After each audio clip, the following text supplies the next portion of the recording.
Olá, eu sou Vitória, seja bem-vindo à disciplina de Direito Ambiental neste vídeo para dar continuidade ao vídeo anterior. A gente está estudando licenciamento ambiental. No vídeo anterior, a gente estudou o conceito de licenciamento, suas características, a sua relação com a Constituição, a natureza jurídica da licença ambiental e a distribuição de competência na hora de definir quem vai realizar o licenciamento ambiental. Em relação a esse assunto, a gente estudou, de acordo com a lei, as APAs são áreas de preservação ambiental, elas ficam excluídas das regras das unidades de conservação quanto à realização do licenciamento ambiental. Qual que é a regra que vai definir quem vai realizar o licenciamento ambiental nas unidades de conservação? Realiza licenciamento ambiental nas unidades de conservação aquele que instituiu a unidade. União faz licenciamento em unidade instituída por ela, Estado faz licenciamento em unidade instituída por ele, município faz licenciamento em unidade instituída por ele, com exceção das APAs, que são as áreas de proteção ambiental. E aí o artigo 12 coloca: para fins de licenciamento ambiental, de atividades ou empreendimentos utilizadoras de recursos ambientais, efetiva ou potencialmente poluidores ou capazes, sob qualquer forma, de causar degradação ambiental, e para autorização de supressão e manejo de vegetação, o critério do ente federativo instituidor da unidade de conservação não será aplicado às áreas de proteção ambiental. A gente tinha parado nessa parte. Mas então, qual que é o critério que define quem licencia no caso da área de proteção ambiental? E o parágrafo único responde: a definição do ente federativo, no caso das APAs, segue os critérios previstos. E ele fala das alíneas A, B, E, F, H, do inciso 14 do artigo 7º, que fala da competência da União. No caso do artigo 8º, inciso 14, que é estados, e a linha A do inciso 14 do artigo 9º, que é município. E aí, resgatando um pouquinho sobre a lei do SNUC, que é o Sistema Nacional de Unidades de Conservação, as APAs, elas possuem certo grau de ocupação humana, elas são áreas maiores e que têm ocupação humana. Então, a regra que define como que acontece, ou melhor, por quem acontece o licenciamento, ela é diferenciada por causa disso. É bom que se leia quais são esses critérios que estão assim organizados no parágrafo único? É bom que se leia para conhecer. No entanto, o pulo do gato é realmente lembrar que a APA está excluída do critério do ente instituidor para a realização de licenciamento ambiental, ok? Essa é a parte importante em relação à APA. E ainda sobre competência no licenciamento ambiental, o artigo 5º coloca que o ente federativo pode delegar, mediante convênio, a execução de ações administrativas atribuídas nessa lei complementar, desde que o ente destinatário disponha de órgão ambiental capacitado. Então, essa competência ela pode ser delegada. Como vai acontecer a delegação? Por convênio. E aí, qual que é o requisito, a lei do mediante convênio, para que essa delegação aconteça? Quem recebe essa atribuição tem que ter um órgão capacitado. Isso é um órgão com recursos humanos, isso é um órgão com recursos financeiros, isso é um órgão com capacidade técnica de realizar essa atividade que ele está recebendo, ok? E aí, ó, uma tabelinha com um resumo, na verdade não é bem um resumo, né? Com dicas para a gente conseguir determinar quem faz o licenciamento ambiental. Então, não necessariamente está organizado de acordo com o texto literal da lei, mas é aquilo que nos ajuda a organizar. Então, de acordo com o impacto, se for um impacto nacional e regional, quem faz o licenciamento normalmente é o IBAMA. Ele pode fazer esse licenciamento, inclusive, com colaboração dos estados e dos municípios. Um exemplo de licenciamento para uma atividade que tem um impacto nacional e regional. Uma obra de transposição de um Rio Grande, por exemplo. Então, aqui, licenciamento ambiental de uma obra do porte da obra de transposição do Rio São Francisco. Ok? O impacto em 2 ou mais municípios. Aí ele é realizado pelo Estado membro. Por exemplo, tem uma rodovia, uma estrada, vai ser ampliado, que vai ser construído e que corta seis municípios do mesmo estado. Quem que vai realizar? É o estado. Agora, se eu vou licenciar uma obra para a construção de um prédio de apartamento, quem que vai licenciar? É o município, porque o impacto ele é local. Essa ideia do impacto é aquela, como eu comentei no vídeo anterior, que está previsto na resolução do CONAMA, ok? Que teve alguma modificação por causa do advento da lei complementar. No entanto, a lógica continua fazendo sentido quando você faz a comparação. Portanto, essa tabela ajuda a gente a se localizar. E aí, eu acho que é bacana a gente chamar a atenção que a realização do licenciamento vai ser feita por estes entes, mas através de quais órgãos? E aí a gente resgata a Política Nacional do Meio Ambiente, que institui o SISNAMA, que é o Sistema Nacional do Meio Ambiente. Então, são os órgãos do SISNAMA, entre os quais o IBAMA, inclusive, que vai realizar o licenciamento ambiental. O próprio CONAMA, que a gente se refere aqui no momento da resolução, ele é um órgão que pertence ao Sistema Nacional do Meio Ambiente. E fica aí a missão de vocês resgatarem, né, relembrarem naquela hierarquia dos órgãos que compõem o SISNAMA, qual que é o papel que o CONAMA ocupa. Se ele é um órgão consultivo e deliberativo, se ele é um órgão executor, ok? Vamos lá. Por esta resolução que a gente acabou de mencionar, que é a do CONAMA, a gente chega aos tipos de licença que podem ser concedidos pelo órgão público competente. A gente tem licença prévia de instalação e de operação. Licença prévia de instalação e de operação. Ok? A licença prévia, ela é prévia. Então, numa fase ainda de planejamento, numa fase preliminar. E ali vai ficar estabelecidos os requisitos básicos, os requisitos mínimos, condições que devem ser atendidas, então os condicionantes para as próximas fases de implementação daquela atividade ou empreendimento. Aí, conseguir a licença prévia, o que vem depois? A licença de instalação. Ela vai autorizar justamente a instalação do empreendimento. Como que vai ser feita essa instalação também? Então, segundo as especificações que estiverem nos planos, nos projetos e nos programas que tiverem sido aprovados nessa licença de instalação, ok? E aí, depois que você instala o empreendimento, você pode efetivamente operá-lo, né? E aí você recebe a licença de operação, que vai autorizar a operação da atividade depois que você verificou que todos os demais requisitos das licenças anteriores foram cumpridos, ok? Quanto mais se avança nesse procedimento para chegar até a licença de operação, para conseguir efetivamente cumprir todo esse caminho do licenciamento ambiental, mais diminui o nível de discricionariedade da administração. Porque você está preso à sua fase anterior, você só recebe um se você tiver o outro. E assim sucessivamente. Mas, a gente teve a oportunidade de falar isso no vídeo anterior, a licença ambiental, o licenciamento em si, tem um caráter de discricionariedade. Ok? E aí o parágrafo único coloca que essas licenças ambientais, inclusive, elas podem ser expedidas isolado ou sucessivamente, de acordo com a natureza, com as características e a fase do empreendimento. Então, para o empreendimento de pequeno porte em baixo impacto, vamos supor que a tua questão coloque que ele vai poder fazer o licenciamento de todas essas licenças simultaneamente. Ele vai poder pegar todas essas 3 licenças de forma simultânea. Verdadeiro ou falso? Verdadeiro, que está autorizado pelo parágrafo único.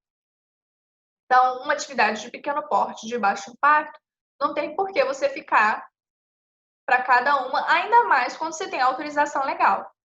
Ok? Outra coisa, chamar atenção. Uma atividade é realizada no estado do Rio de Janeiro. Atividade realizada no estado do Rio de Janeiro. Eu consigo uma licença ambiental no estado de Minas Gerais. Essa licença ambiental do estado de Minas Gerais atende a minha atividade que se realiza no estado do Rio de Janeiro? Não, não atende. E por quê? Porque a gente já viu que existem regras específicas para poder determinar como que se realiza esse licenciamento e a licença ficar presa a esse órgão que está concedendo ela mesma, ok? E agora vamos ver qual é o prazo de validade de cada uma dessas licenças. Nós vimos que são 3 espécies de licença. A gente tem uma licença prévia, uma licença de instalação e uma licença de operação. O artigo 18 coloca que o órgão competente ambiental é que vai determinar o prazo de cada licença, sendo que o prazo de validade da licença prévia não pode ser superior a 5 anos. Então, a licença prévia não pode ter um prazo de validade que ultrapasse isso. Porque, veja bem, a licença prévia ainda não está falando da atividade sendo efetivamente realizada. Está falando de antes ainda. Então, licença prévia, no máximo, 5 anos. O prazo de validade da licença de instalação é um pouquinho maior. Mas não pode ultrapassar 6 anos. Então, licença prévia, 5 anos. Licença de instalação, 6 anos. O prazo de validade da licença de operação vai ser no mínimo, de pelo menos 4 anos e no máximo 10 anos. Aí a atividade já vai estar acontecendo a pleno vapor, ela tem que acontecer uma licença que dure no mínimo 4 e no máximo 10 anos. Esses são os parâmetros que a lei coloca, ok? Aí, o parágrafo 1º desse mesmo artigo, só sinalizando aqui esses prazos que a gente falou, coloca que tanto a licença prévia, que é aquela primeira, como a licença de instalação podem ter os prazos de validade prorrogados, só que não pode ultrapassar o prazo máximo, que no caso da licença prévia é de 5 anos e no caso da licença de instalação é de 6 anos, ok? E aí o parágrafo 2º coloca que o órgão ambiental pode estabelecer prazos de validade específicos no caso da licença de operação, quando o empreendimento ou atividade estiver sujeita a encerramento ou modificação em prazo inferior. Mas aqui o importante é saber o mínimo no caso da licença de operação e máximo, e saber o máximo no caso da licença de instalação e na anterior, que é a prévia. Sendo que nessas duas você pode prorrogar a validade desde que não ultrapasse esse prazo máximo de 5 e de 6, respectivamente, ok? No que diz respeito à renovação de licença. Na renovação da licença de operação de uma atividade ou empreendimento que cause, impacto ambiental, o órgão pode, mediante decisão motivada, aumentar ou diminuir o prazo da validade, depois de avaliar como se desempenhou essa atividade, esse empreendimento.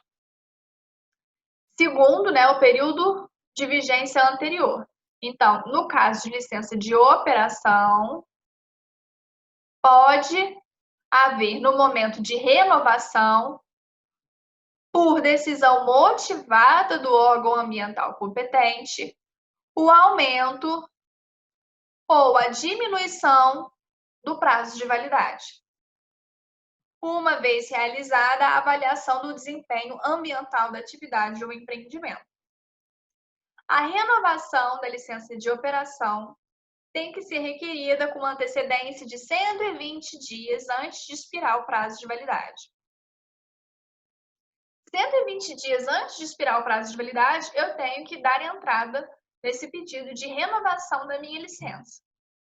Se você faz esse pedido dentro do prazo e você não obtém uma resposta do órgão ambiental dentro desses 120 dias, aqui fica automaticamente prorrogado até a manifestação definitiva do órgão ambiental competente. Então, ela vai ficar ali prorrogada até que o órgão ambiental se manifeste. Então, caso seja dada entrada dentro do prazo legal, mas o órgão ambiental se mantém inerte, a validade está estendida indefinidamente até que o órgão ambiental se pronuncie. Agora, por outro lado, se essa renovação ela foi ser requerida depois desse prazo de 120 dias, o que acontece é que a atividade só vai voltar a operar quando for deferida a licença. Porque se ela fizer isso, ela está incorrendo em crime ambiental e infração administrativa. O licenciamento ambiental ele é obrigatório, e se a atividade que você realiza, ou que o empreendedor realiza, atrai essa obrigação de realização do licenciamento. Você não realiza, você está cometendo crime. Então, você não fez esse pedido de renovação dentro do prazo de 120 dias, você deveria entrar com um novo pedido. Se você não faz isso, você não pode operar, ok?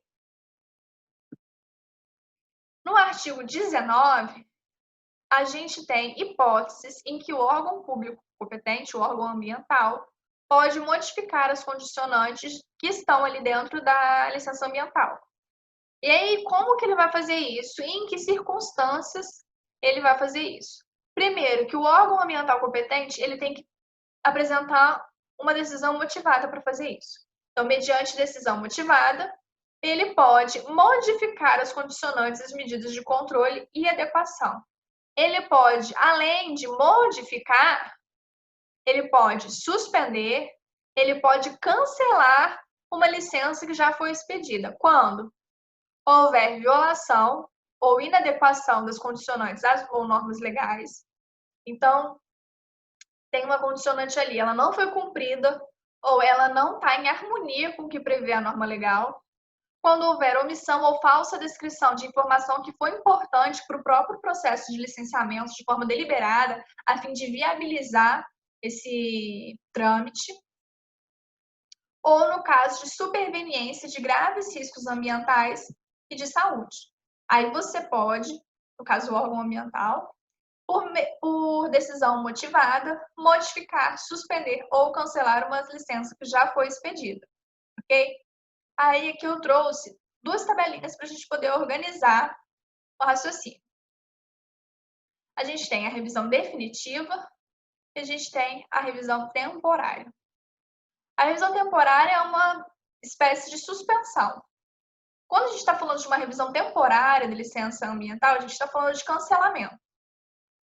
Quando a gente está falando de uma revisão definitiva, não tem mais jeito. Não está parando só um período. Definitivamente, a gente está falando de anulação e cassação. E cassação aqui no sentido de cancelamento de licença por culpa do devedor, quer dizer, de quem está realizando a atividade, sem ter nenhum direito de receber a indenização. Okay? Quando a gente está falando de alguma irregularidade em relação a esse empreendedor ou essa atividade, se a licença estiver dentro do seu prazo de validade, você vai fazer a revogação. Bom, a atividade está irregular, você revoga a licença se ela estiver dentro do prazo de validade. Agora, existe uma irregularidade e sequer a licença está dentro do prazo de validade, está fora do prazo de validade. Então, você não renova. Não é nenhum caso de revogação. Já perdeu a validade. Você não vai renovar essa licença, simplesmente. Ok? Então, aqui a gente está falando de situações, de hipóteses, em que o órgão vai poder alterar aquilo que foi previsto originariamente na licença. E encerrando aqui, caminhando para o final, uma obrigação é a realização de estudo de impacto ambiental. E aí o artigo 3º coloca que a licença ambiental ela depende de prévio estudo de impacto ambiental. E aí, nesse estudo, você vai identificar os impactos sociais, econômicos, ambientais daquela atividade. E depois você vai resumir isso no relatório de impacto ambiental, através de uma linguagem acessível para poder chegar até a comunidade. O estudo de impacto ambiental é associado ao princípio da prevenção. O relatório de impacto ambiental é associado ao princípio democrático, ok? Aí no parágrafo único está o órgão ambiental verificando que a atividade ou empreendimento não é potencialmente causador de significativa degradação do meio ambiente, definirá estudos ambientais que vão ser pertinentes, adequados para aquele procedimento de licenciamento. Mas aqueles que causem essa significativa degradação precisam de estudo prévio de impacto ambiental, que é, vou frisar, a gente falou sobre isso já, prévio, ok? Está relacionado à prevenção, ele é anterior. E os estudos ambientais, aos quais se refere o parágrafo único, são estudos que vão destacar, né, os aspectos ambientais, vai falar sobre a localização, sobre a instalação, a operação, a ampliação, a atividade ou empreendimento, para que você possa requerer aquela licença, é o que vai sustentar que vai fundamentar o seu pedido, ok? O artigo 11 coloca que os estudos necessários ao processo de licenciamento devem ser realizados por profissionais legalmente habilitados às expensas do empreendedor. Nosso último slide aqui, não é todo o licenciamento que está, todo empreendimento que está sujeito ao estudo de impacto ambiental e relatório de impacto ambiental, mas qualquer tipo de licença precisa de um tipo de estudo de impacto ambiental, ok? O EIA e o RIMA, que é o estudo de impacto ambiental e relatório de impacto ambiental, só são exigidos para os empreendimentos que possam causar significativa degradação ambiental. Esses estudos, o estudo de impacto ambiental e relatório de impacto ambiental, não vinculam obrigatoriamente a decisão a ser tomada pela administração.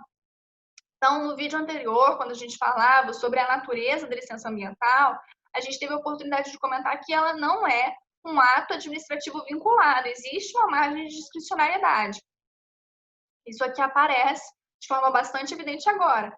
Não existe uma vinculação do que está no estudo de impacto ambiental à decisão da administração, porque o estudo não traz respostas absolutas e inquestionáveis em relação aos possíveis danos.